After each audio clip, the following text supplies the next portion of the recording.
আজকের গল্প শিউলি বাড়ি। দেওঘরের একটি নিরিবিলি জায়গায় এই শিউলি বাড়ি অবস্থিত। বাড়িটি দোতলা পুরনো একটি বাড়ি।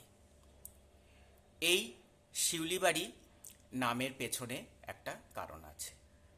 এই বাড়িতে একটা শিউলি ফুলের গাছ আছে।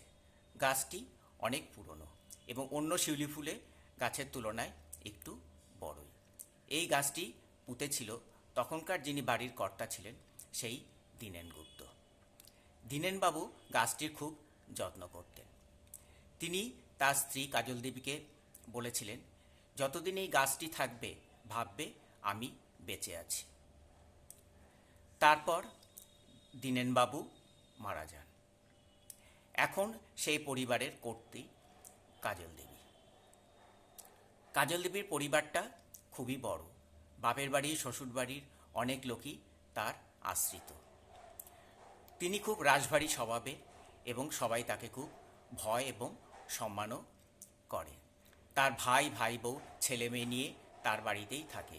এছাড়া তার দেওর, ভাসুর, তাদের স্ত্রী এবং তাদের ছেলেমেয়েরাও সবাই তার কাছেই থাকে। কাজল দেবী বিধবা হলেও তার স্বামীর কথা মতো তিনি কিন্তু সধবার মতনই আচার আচরণ করতেন।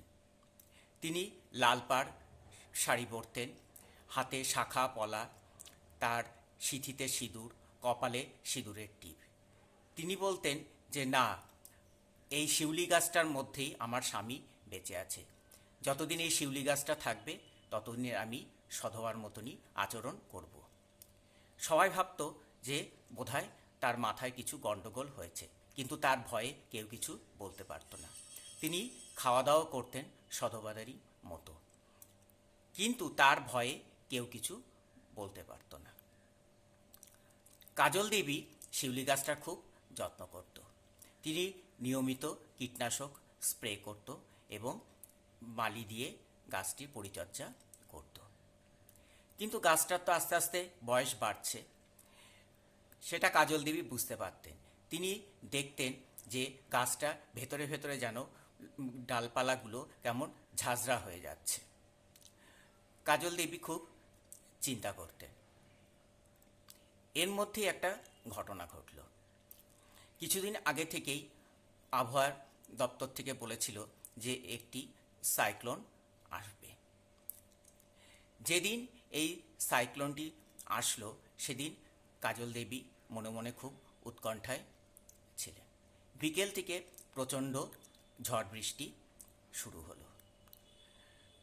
সন্ধ্যাবেলায় কাজল দেবী এবং বাড়ির অন্যান্যরা যার যার নিজের ঘরে বন্দী হয়ে থাকলেন। বাতাসের গতিবেগ প্রায় ঘন্টায় 150 কিলোমিটার ছিল। সারা রাত ঝড়ের তাণ্ডব চলল।